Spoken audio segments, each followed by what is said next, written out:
Bonjour et bienvenue sur La Santé par Nature, un podcast sur la santé abordé sous l'angle de la prévention, naturelle et de bon sens.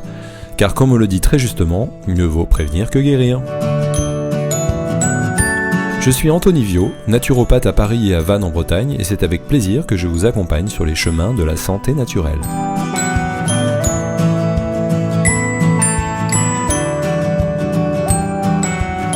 Aujourd'hui, je vous propose de remonter le temps et de plonger dans l'univers de la santé à l'époque de la Grèce antique avec Anne Lagière, naturopathe et docteur S lettres classiques de l'université Paris-Sorbonne. Anne s'est d'abord consacrée à la recherche universitaire en littérature antique avant de se tourner vers la naturopathie.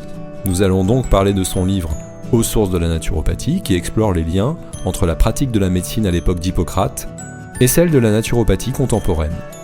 Je vous souhaite une bonne écoute et n'hésitez pas à vous abonner et à mettre des étoiles sur votre plateforme de téléchargement si vous appréciez ce podcast.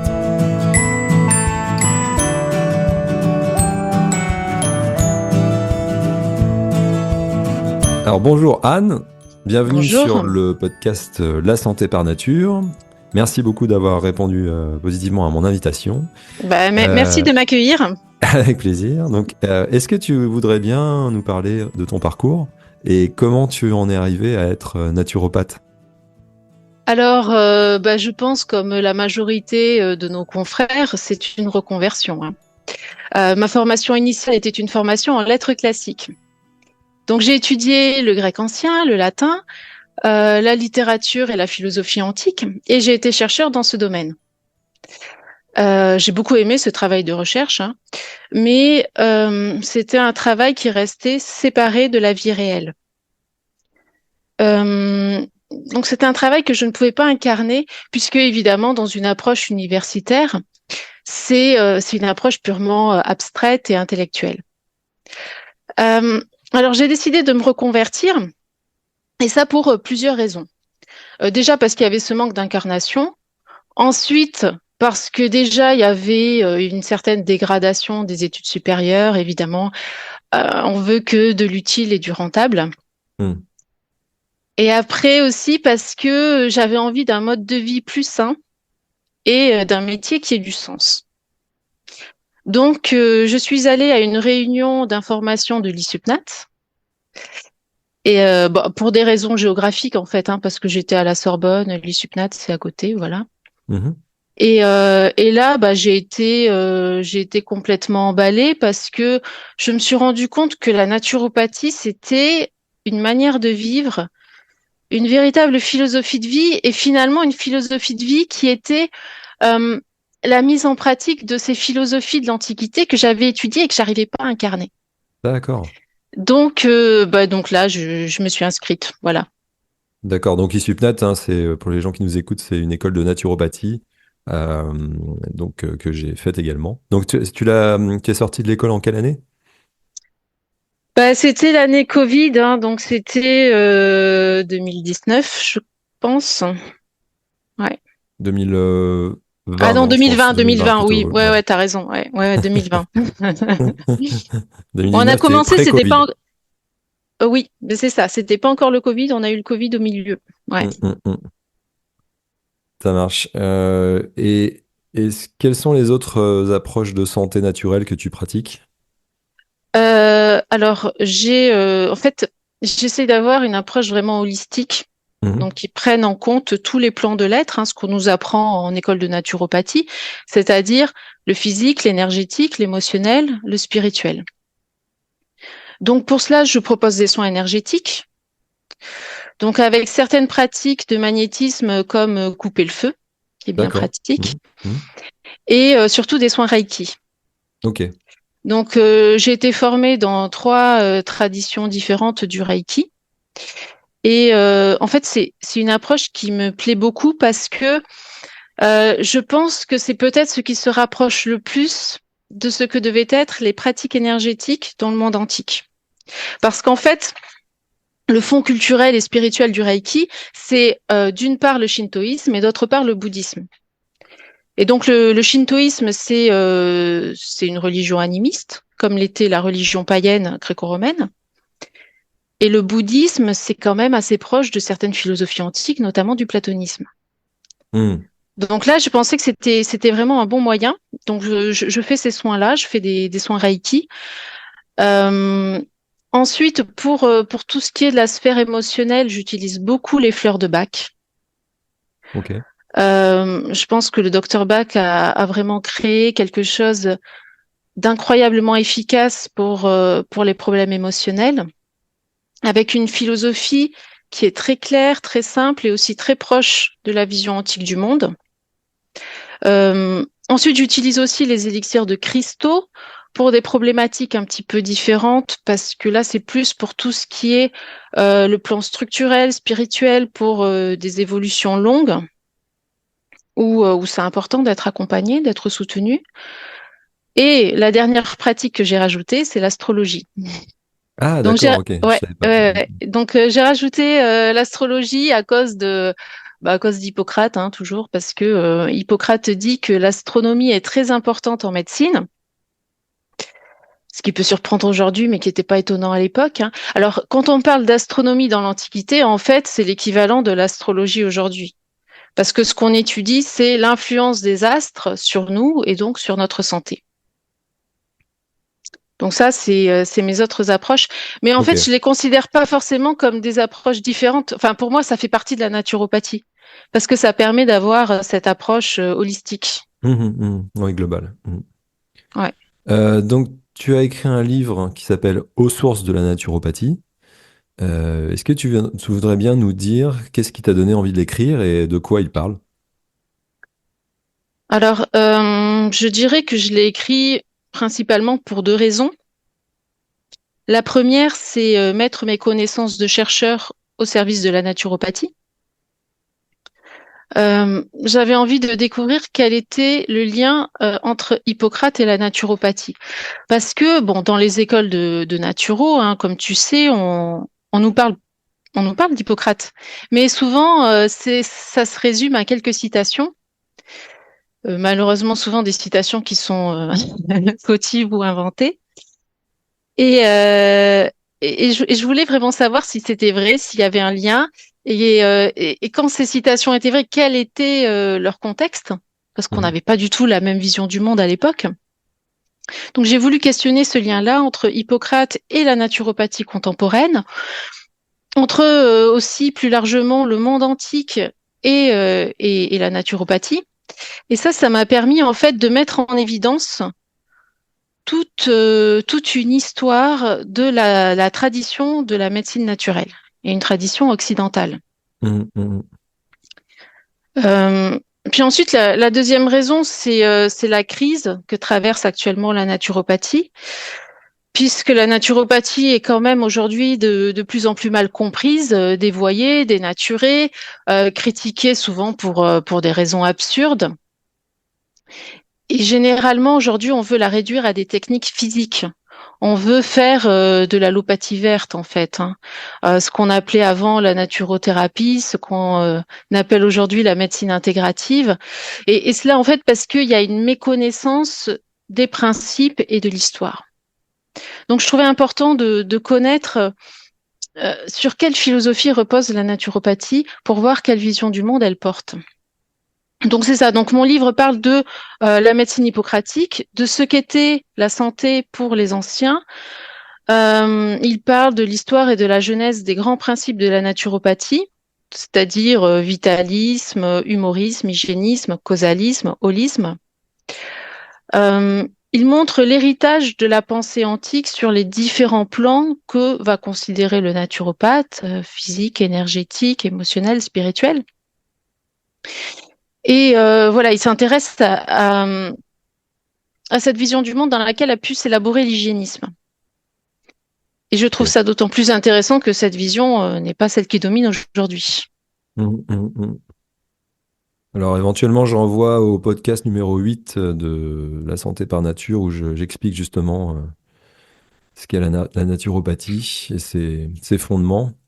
Euh, est-ce que tu pourrais nous décrire en quelques mots comment Hippocrate abordait la santé et de quelle manière est-ce qu'il traitait les personnes qui venaient le voir?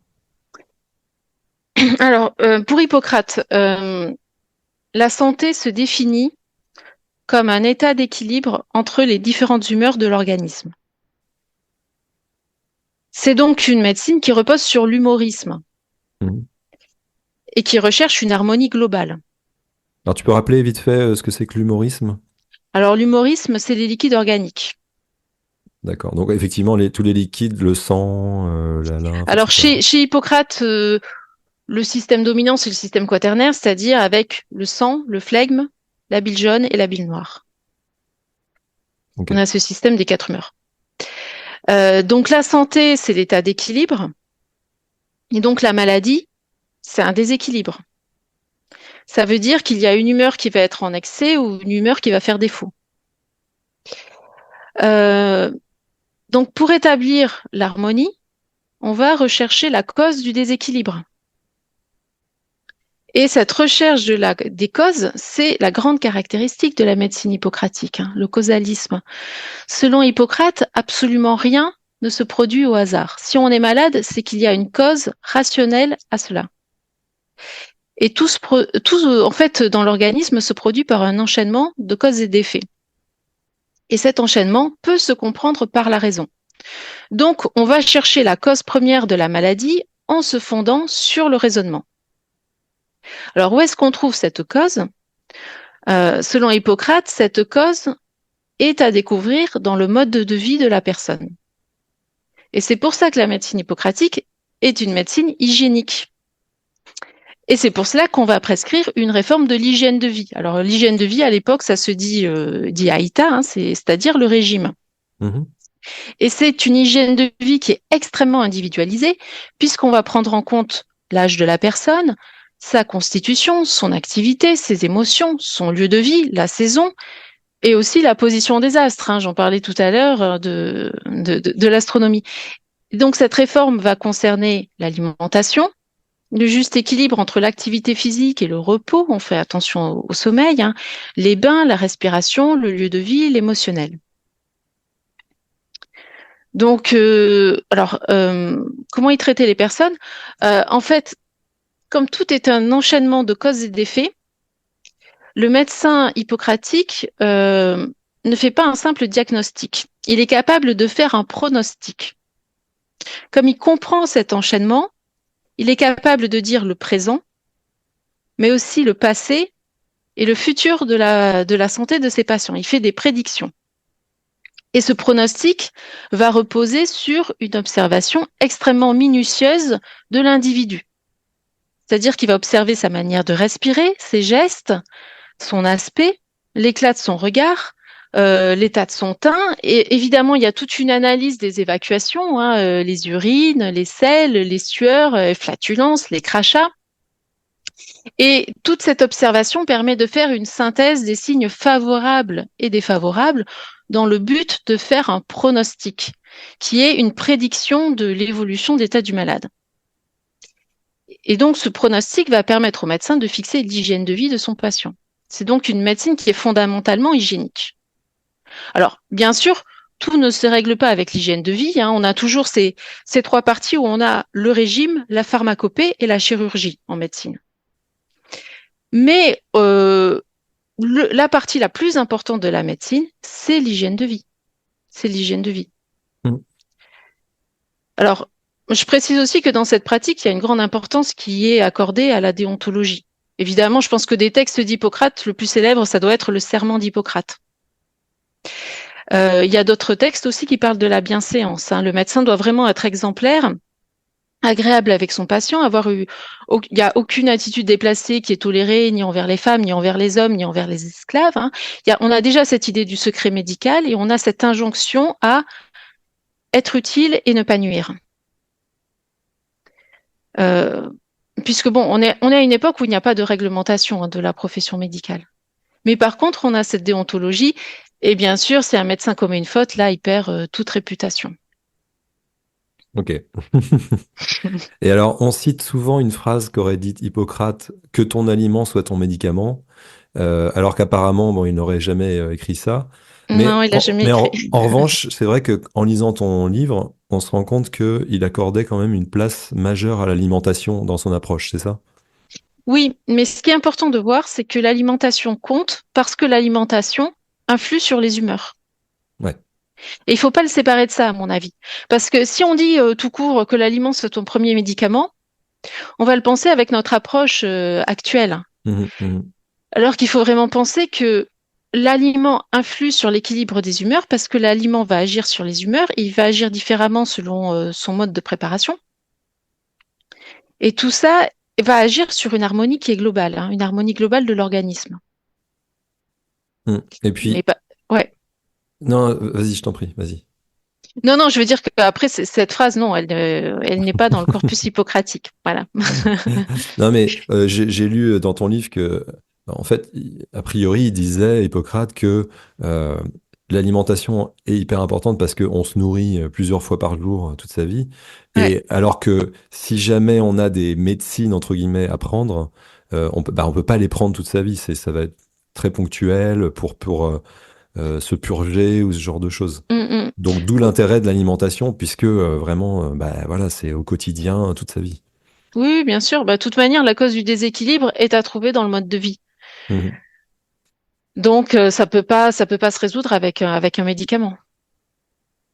C'est ça. Est-ce que puisqu'on reste sur l'alimentation, là, est-ce que la cuisson des aliments était plutôt vue positivement ou non? Alors oui, elle était vue positivement à l'époque, hein, donc je suis désolée, oui. Hippocrate n'était pas un adepte de Un l'alimentation crudivore, crue, ouais. voilà. Et même il considérait que la cuisson de l'alimentation, c'était l'origine de la médecine. Ah, d'accord. Ok. Il considérait que l'alimentation crue rendait malade et donc que quand on avait inventé la cuisson, bah, c'était les débuts de la médecine en fait. Ok. Et pourquoi est-ce qu'ils considéraient ça? Parce que les aliments étaient souvent avariés à l'époque, à cause du manque de conservation, ce genre de choses? Bah, je sais pas si c'était avarié, mais il y avait l'idée que bah, c'était archaïque le cru, donc Ah oui, donc d'accord. c'était une saine évolution d'avoir la cuisson. Ok. Est-ce qu'on pratiquait le jeûne à l'époque? Alors on pratiquait le jeûne effectivement, hein. Donc Hippocrate recommande le jeûne dans certains cas. Donc il préconise des restrictions alimentaires, hein, plus ou moins fortes selon l'état du malade. Mhm. Comme toujours, hein, c'est extrêmement individualisé. Donc ça dépend de la constitution du malade, de son état, mais effectivement, oui, on pouvait prescrire le jeûne, ouais.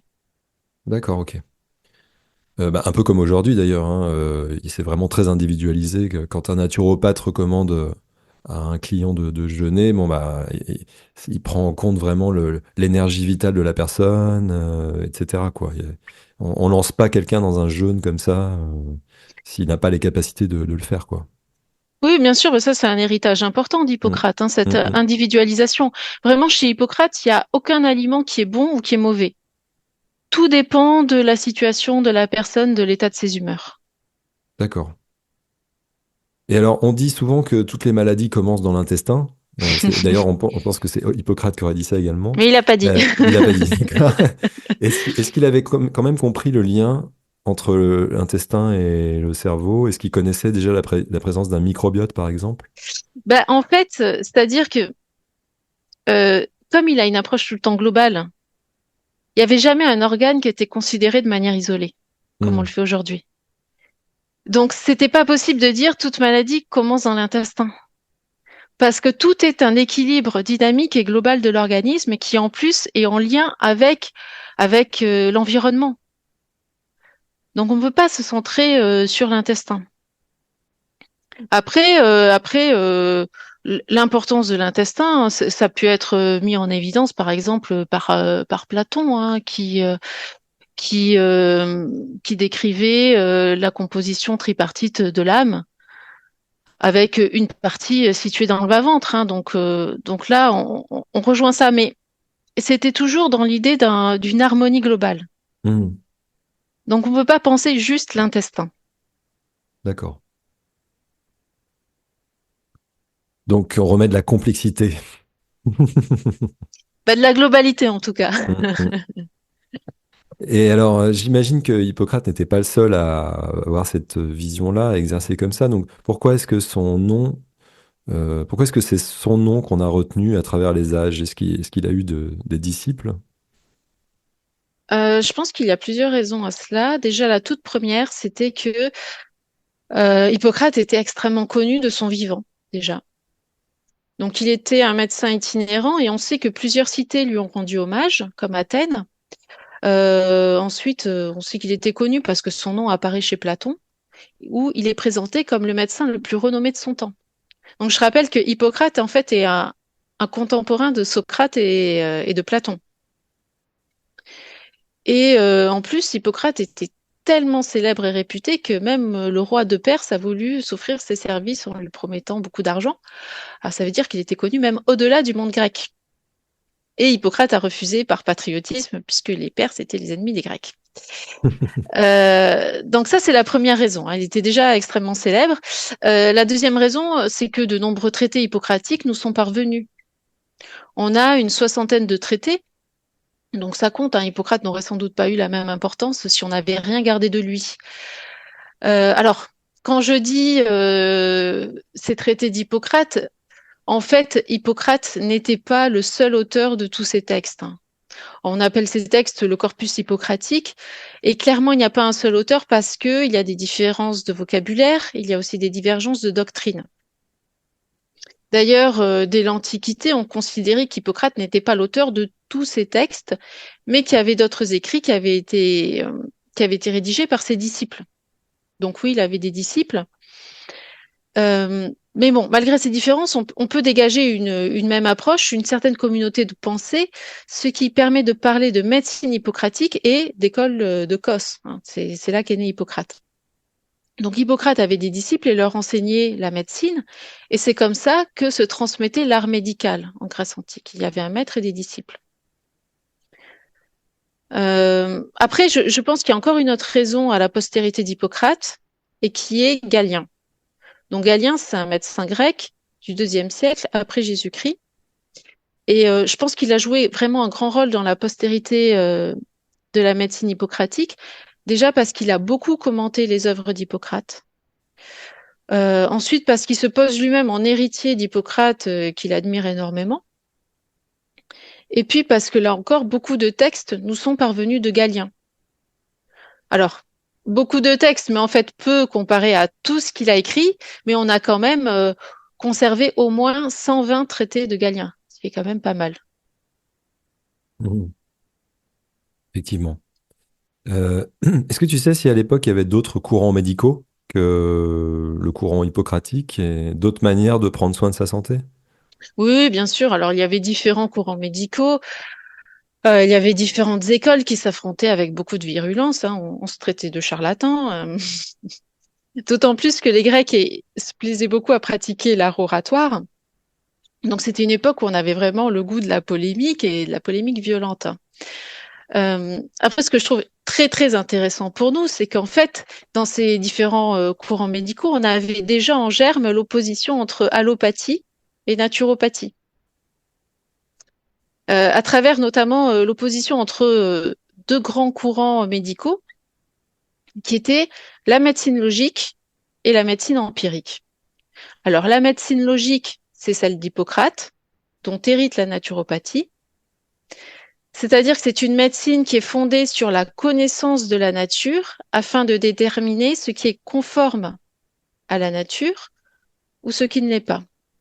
Et elle recherche la cause des maladies, hein, c'est une médecine du pourquoi, fondée sur le causalisme, et à partir des causes, elle établit une cure individualisée. Et dans cette médecine logique, c'est la raison qui prime sur l'expérience. Après, on a la médecine empirique. Donc la médecine empirique, c'est celle dont va hériter l'allopathie. Elle rejette la connaissance de la nature et elle va se concentrer sur les seuls symptômes du malade. Et elle va appliquer le traitement qui correspond à ces symptômes. Ce qui veut dire que ce n'est plus une médecine individualisée. Mm. Et elle ne recherche pas systématiquement les causes, mais elle se contente de reconnaître une symptomatique. Donc, pour décider des soins à donner, elle va s'appuyer sur l'histoire des symptômes qu'on a déjà observés et sur l'histoire des remèdes qu'on a déjà expérimentés. Donc, il n'y a pas de compréhension rationnelle, ni des causes de la maladie, ni de l'action des remèdes. Et elle est entièrement fondée sur l'expérience. Donc ça, c'est les deux grands courants médicaux. Ok. Et après, donc ça, c'est les courants médicaux, mais il y a encore une autre manière de se soigner dans l'Antiquité que je trouve passionnante, c'est la médecine des sanctuaires. Alors, il y avait des sanctuaires qui étaient consacrés à des divinités guérisseuses, notamment bien sûr à Asclépios, le dieu de la médecine, et qui étaient de véritables centres de santé holistiques. Holistique parce qu'on y mêlait des techniques physiques, des techniques énergétiques, on avait des eaux guérisseuses, émotionnelles et spirituelles avec toute la ritualité religieuse, hein, parce qu'on était quand même dans la maison du Dieu, donc il y avait toute une charge émotionnelle. Alors, il y a des, alors on a appelé les sanctuaires consacrés à Asclépios des Asclépéiones, hein. Il y en a de très célèbres à Épidore, à Pergame. Et dans ces sanctuaires, on trouvait un grand centre de santé. Il y avait le temple du dieu, il y avait une bibliothèque, il y avait un théâtre, il y avait un gymnase, il y avait une piscine, il y avait des bâtiments de cure. Donc, tout ce qu'il faut pour une hygiène globale du corps, de l'esprit et de l'âme. Alors, dans ces sanctuaires, ce que faisaient les malades, c'est qu'ils faisaient une suite de purification, puis ils passaient la nuit dans le sanctuaire. Et pendant cette nuit-là, le dieu Asclépios leur rendait visite dans leurs rêves et il pouvait soit les guérir directement, soit leur donner des instructions à suivre pour guérir. Et généralement, il s'agissait d'instructions concernant l'hygiène de vie. Hmm. Voilà. Et puis, il y avait aussi des médecins qui étaient présents dans le sanctuaire pour aider à l'application des instructions du dieu. Est-ce que le thermalisme aujourd'hui, ça pourrait se rapprocher un petit peu de cet esprit-là? Bah, le thermalisme était présent dans ces sanctuaires. Mais après, nous, on a une vision beaucoup plus matérialiste du Hmm. thermalisme. Hmm. Parce que là, ils faisaient du thermalisme avec l'eau sacrée du dieu. Donc, ça avait une toute autre dimension. Hmm. Hmm.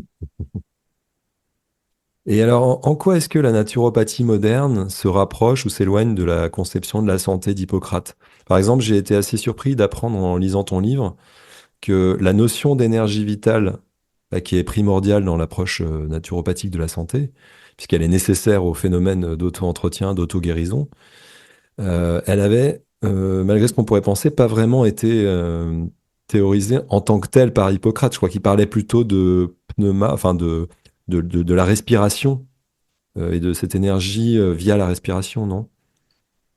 Oui, c'est-à-dire chez Hippocrate, ce qu'on a, c'est plus une énergie. Alors, une énergie qui va être apportée par le souffle, mais qui n'est pas vraiment la force vitale telle qu'on l'entend en naturopathie, parce que la force vitale en naturopathie, c'est un principe immanent qui est intelligent et qui va agir. On ne trouve pas ça chez Hippocrate. Chez Hippocrate, ça serait plus l'énergie, je pense, qui se rapproche davantage de ce qu'on peut appeler le ki Mhm. dans les médecines orientales. Mais on a aussi l'idée que le pneuma est très concret chez Hippocrate, hein. Il est identique au vent. C'est-à-dire que euh, ça reste un souffle de l'air qui peut aussi être vicié et apporter quelque chose de mauvais. Alors que la force vitale en naturopathie, c'est pas ça. La force vitale ne peut pas être mauvaise, hein. C'est un Mhm. principe immanent, intelligent, qui permet l'auto-guérison. Ouais, Et ça, pour moi, c'est vraiment quelque chose qui a été apporté par la médecine pneumatique. Alors là, c'est encore un autre courant de la médecine, mais on reste quand même dans la famille de la médecine logique. C'est-à-dire que la médecine pneumatique, c'est la rencontre entre la médecine hippocratique et la philosophie stoïcienne.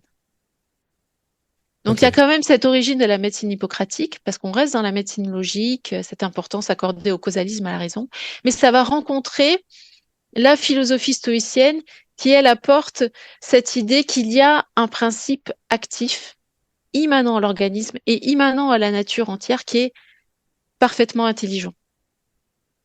D'accord. Qu'est-ce que le bonheur selon Hippocrate? Est-ce qu'on parlait déjà de moment présent ou de méditation à l'époque?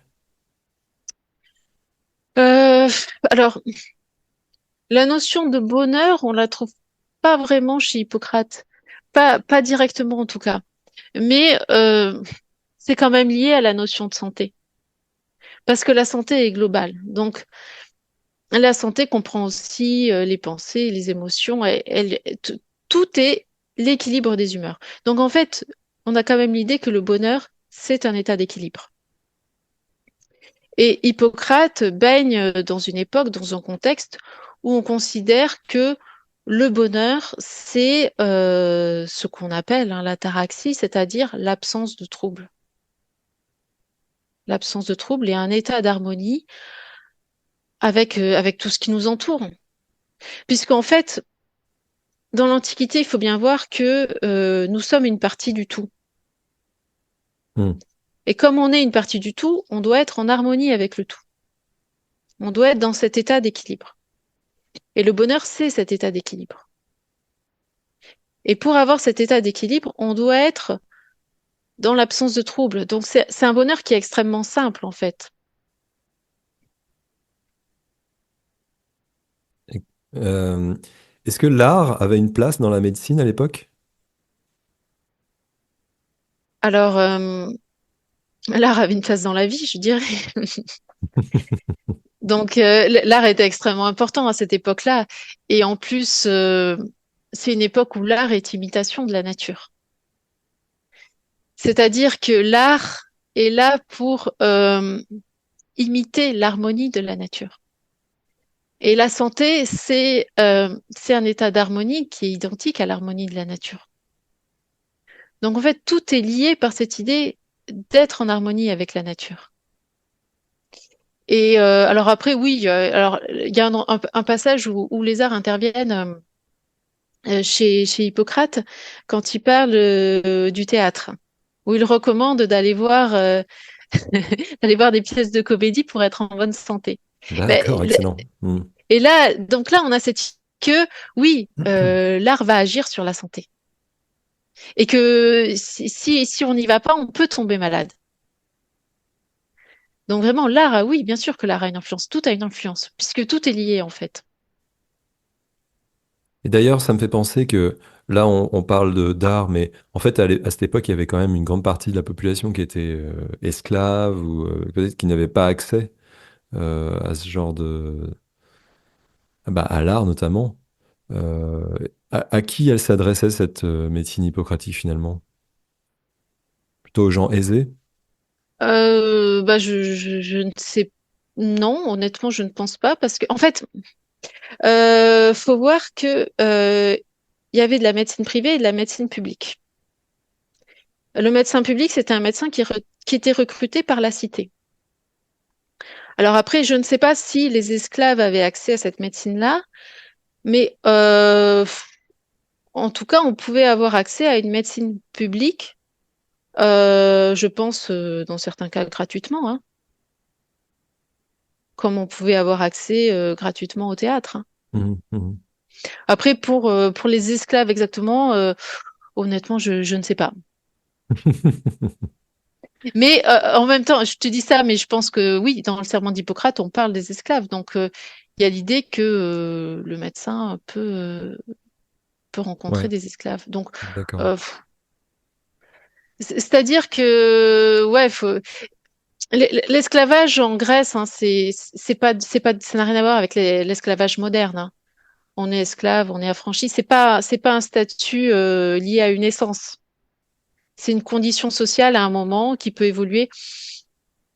Donc après, je ne sais pas si s'il y avait une médecine pour les esclaves. Mhm, mhm. Ok. Et alors, certains pourront dire oui, c'est intéressant tout ça, mais c'était il y a plus de 2000 ans. Heureusement qu'on a fait des progrès techniques depuis pour soigner les gens correctement. Qu'est-ce que tu répondrais à ça? Ben, je sais pas. Est-ce que les gens vivaient moins bien à l'époque? Hippocrate a vécu jusqu'à 109 ans, alors bon, bah, je Ah, sais pas. d'accord. Bah, c'est-à-dire que oui, dans la modernité, on a cette vision du progrès. Et souvent, on a ce choix entre le progrès et l'harmonie. Ouais, qu'est-ce qu'on préfère? Je ne sais pas si on vit mieux aujourd'hui. Je ne sais pas si on est plus heureux aujourd'hui. Mm, mm. Et juste, Euh, Tu vois, même l'espérance de vie, c'est intéressant parce qu'on dit toujours on a amélioré l'espérance de vie.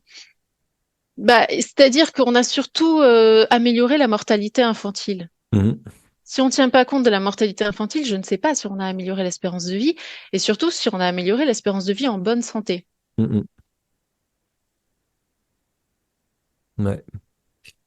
Et du coup, bah, alors tu parlais du serment d'Hippocrate tout à l'heure, qui est repris aujourd'hui dans la médecine allopathique, mais Ouais. d'après toi, pourquoi est-ce que la médecine s'est petit à petit détournée de cette manière globale, holistique de considérer la santé? Ben, à mon avis, la médecine s'en est détournée parce que la relation de l'homme à la nature a changé. Dans le monde païen, on pensait tous sur le mode de la totalité parce qu'en fait, on avait une vision animiste du monde, que ce soit dans la religion polythéiste comme dans la philosophie. On avait cette idée que la nature entière est parcourue par une âme, la nature est divine, la nature est sacrée. Et comme je disais tout à l'heure, l'homme est une partie du tout. Donc tout est lié, tout est ordonné. Il y a une continuité de l'animalité et l'animalité va comprend les dieux, les hommes, les autres animaux. Les dieux étaient dans la nature, pas en dehors de la nature. Donc tout était pensé et appréhendé sur le mode de la totalité. Hein, on pensait tout le temps ces liens d'interdépendance. Donc à mon avis, la première étape de cette évolution, c'est la disparition de la religion païenne, enfin, qui est remplacée donc à la fin du IVe siècle par le christianisme. C'est-à-dire qu'on passe d'une nature divine à une nature qui est créée par un Dieu extérieur à elle. Donc la nature, elle devient une chose créée, et une chose créée en vue de l'homme. La nature n'a pas d'autre fonction à partir de là que d'être au service de l'homme.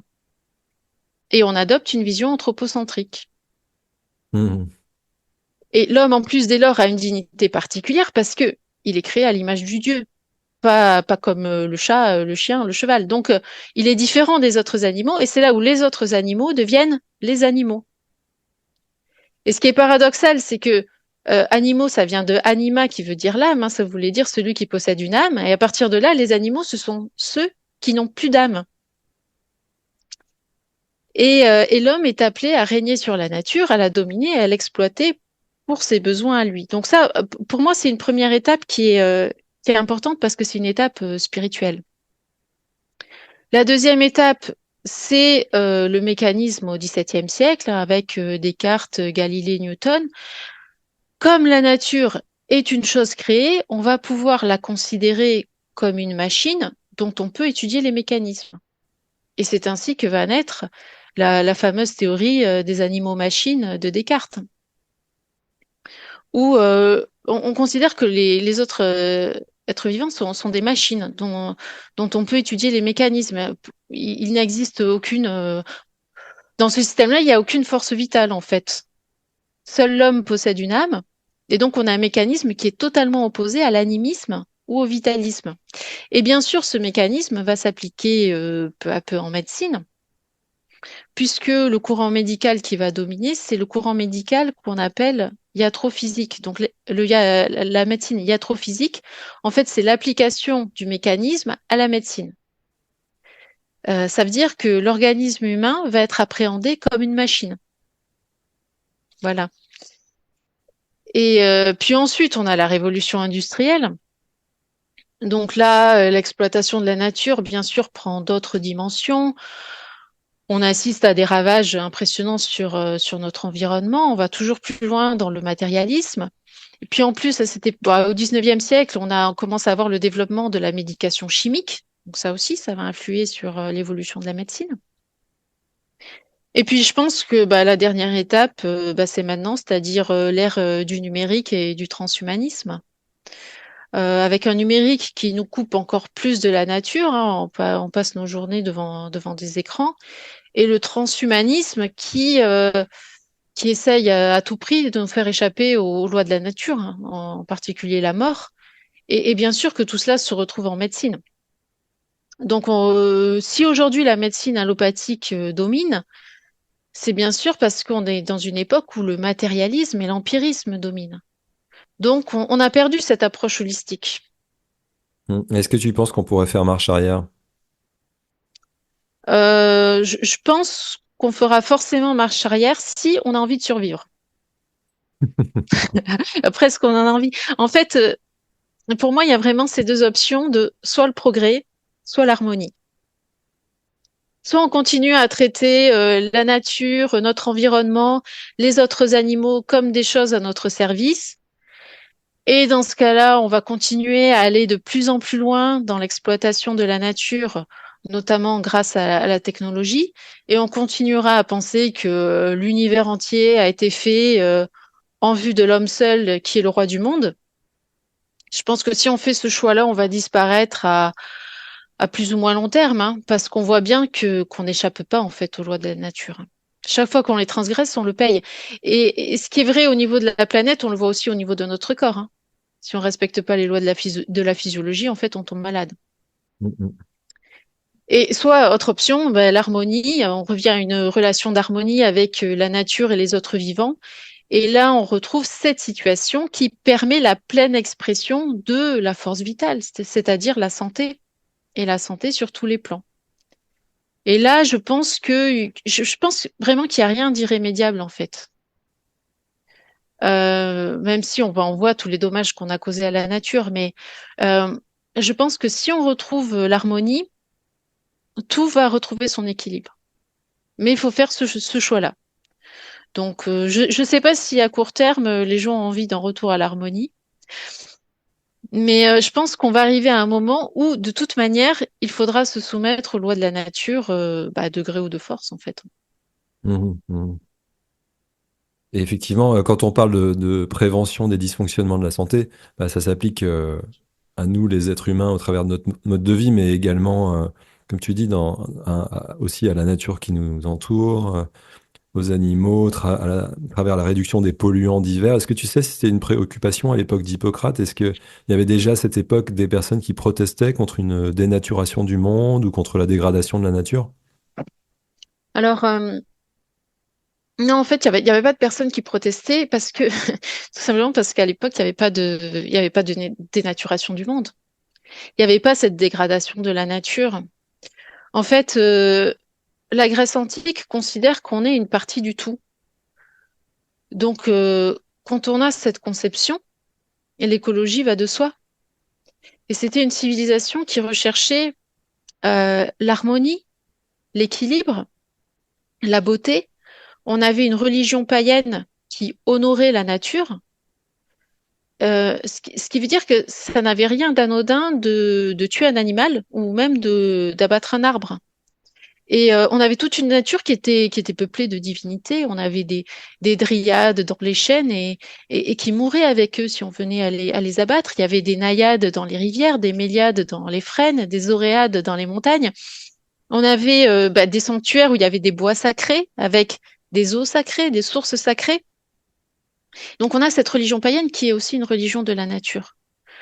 On avait cette philosophie qui appelait à un bonheur simple, hein, donc c'est cette absence de trouble, cette parfaite tranquillité de l'âme, et qui appelait hein, cette philosophie qui appelait à vivre en fait selon les lois de la nature et pas contre. Et donc, comme je disais, il y avait un art qui imitait la nature et qui imitait, qui célébrait l'harmonie de la nature. Euh, donc, par exemple, hein, dans la sculpture, on avait l'application du nombre d'or, mais le nombre d'or, ça vient de la nature, en fait, hein. Donc, la nature était la grande inspiratrice de l'art. Et on avait tout le temps hein, dans le monde gréco-latin cette vénération de la nature. Mm.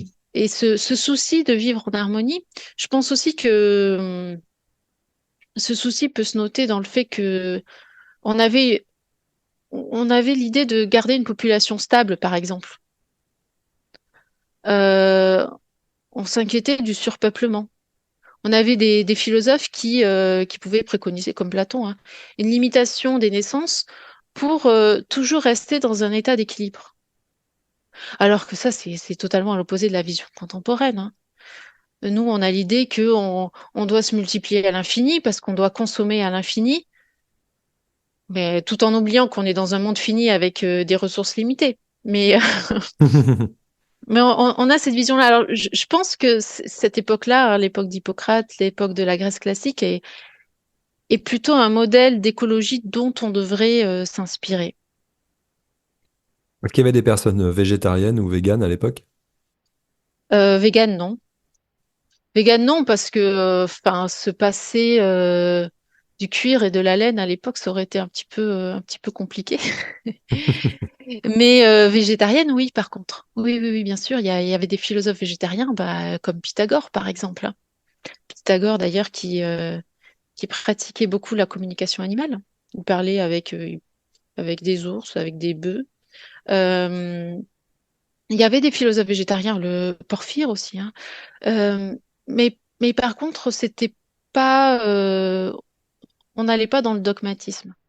Mais oui, il y avait des végétariens, bien sûr. D'après toi, pourquoi est-ce que la naturopathie n'est pas plus connue et reconnue par les autorités de santé alors qu'elle n'est basée que sur le bon sens et sur le fonctionnement du corps humain? Bah, je pense que c'est parce qu'elle est basée sur le bon sens, justement, hein. Je pense que c'est un problème. Qu'est-ce qui, aujourd'hui, est basé sur le bon sens dans notre société? Euh, En fait, le problème, c'est que c'est un bon sens qui est extrêmement transgressif. Alors pourquoi c'est extrêmement transgressif? Parce que alors on peut constater par exemple l'existence, enfin la manifestation de la force vitale. Si je me fais une entaille, tout mon organisme va concourir à guérir cette plaie. C'est du bon sens de le remarquer. C'est du bon sens aussi de remarquer que mes émotions vont avoir une influence sur mon organisme. Mais c'est un bon sens qui veut dire qu'alors il y a une intelligence du corps.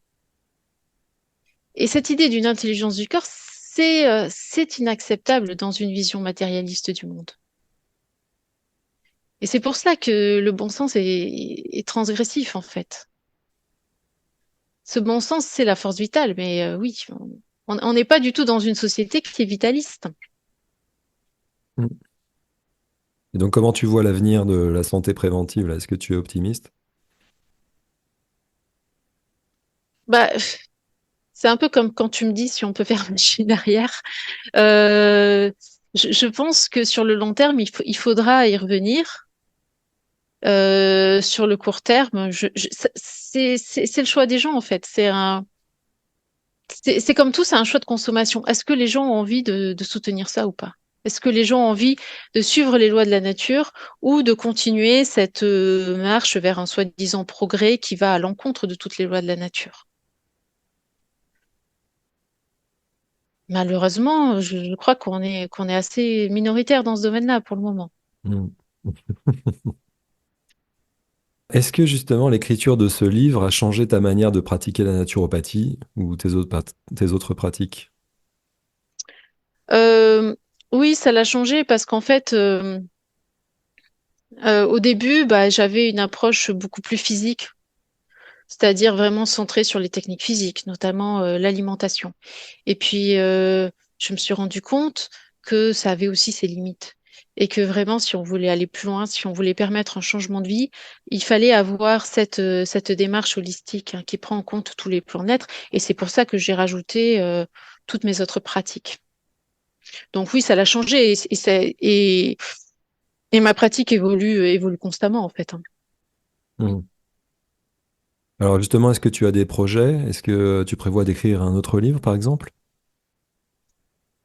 Alors, je suis déjà en train d'achever un autre livre, donc Ah, c'est un non pas scoop. pour voilà, c'est un scoop, mais c'est pas un livre de naturopathie. En fait, là, je suis en train d'achever un roman.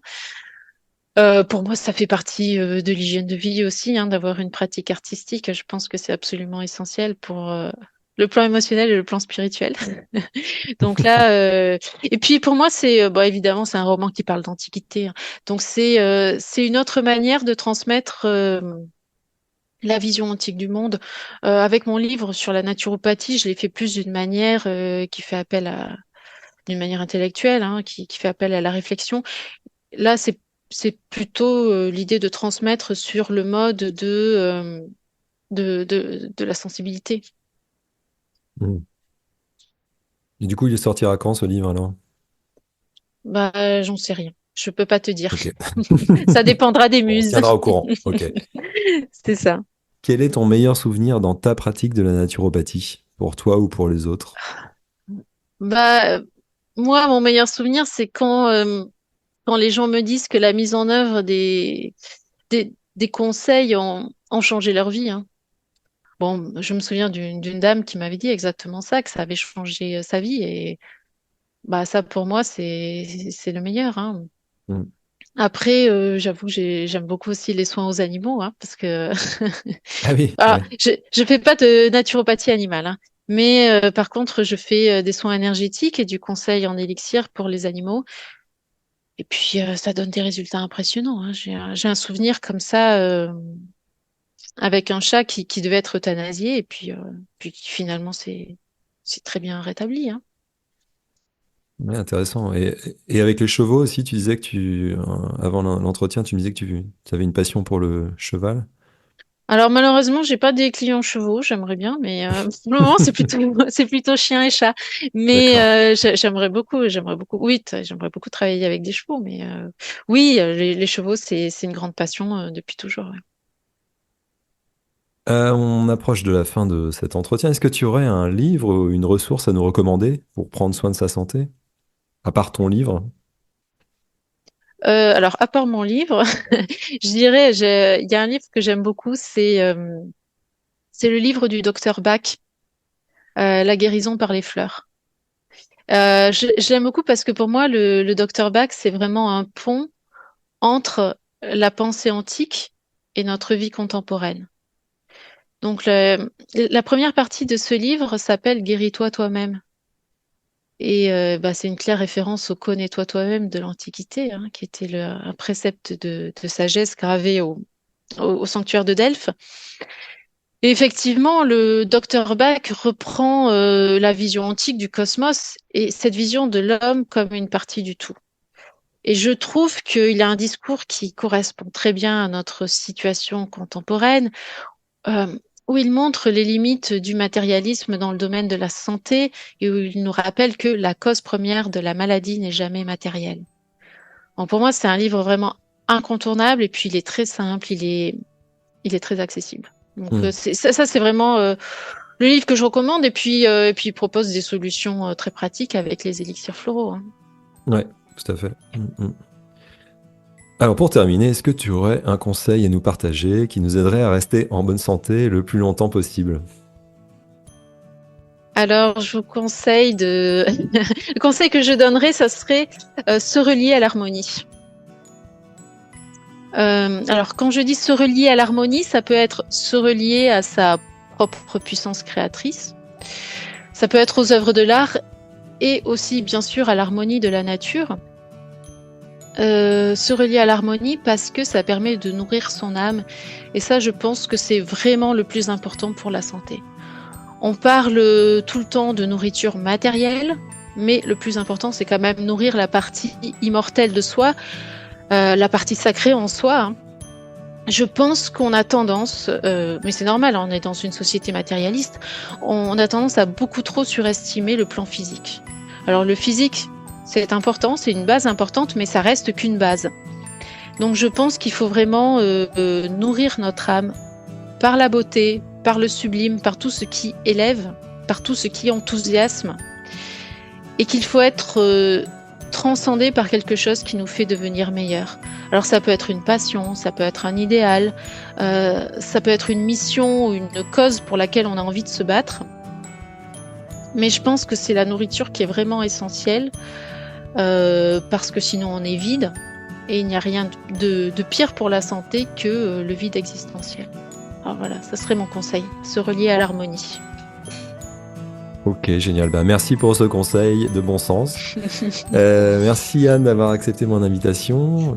Merci à toi de m'inviter. Avec plaisir, j'invite les auditeurs et les auditrices à se procurer ton livre Aux sources de la naturopathie, aux éditions Néo Santé, c'est ça ? Néo Santé, oui. Voilà. Et puis à se rendre sur ton site aussi pour en savoir plus sur tes activités. Comment est-ce qu'on peut prendre rendez-vous avec toi ?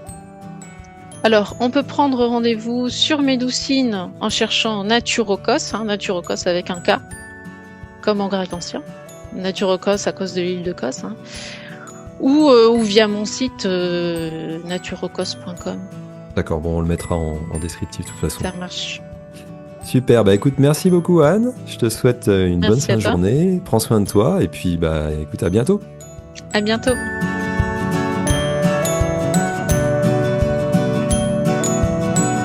Voilà, c'est tout pour aujourd'hui. J'espère que vous avez pu apprécier cet entretien et que cela vous aura peut-être donné envie de lire le livre d'Anne. Comme ni Anne ni moi ne sommes médecins, ce podcast n'a aucune visée médicale, diagnostique ou thérapeutique, mais uniquement informationnelle. En cas de problème de santé, consultez votre médecin et surtout, n'arrêtez ou ne modifiez jamais vos traitements médicaux sans lui en parler. La santé par nature est un podcast que je réalise moi-même, donc si vous le trouvez intéressant, vous pouvez m'aider à le faire connaître en le partageant autour de vous. N'hésitez pas également à vous abonner ainsi qu'à ma newsletter pour être au courant de mon actualité. Je vous invite également à faire un tour sur mon site www.antonivio.fr pour en savoir plus sur mon activité ou prendre rendez-vous pour une consultation ou un accompagnement personnalisé. Rendez-vous au prochain épisode et d'ici là, prenez bien soin de vous.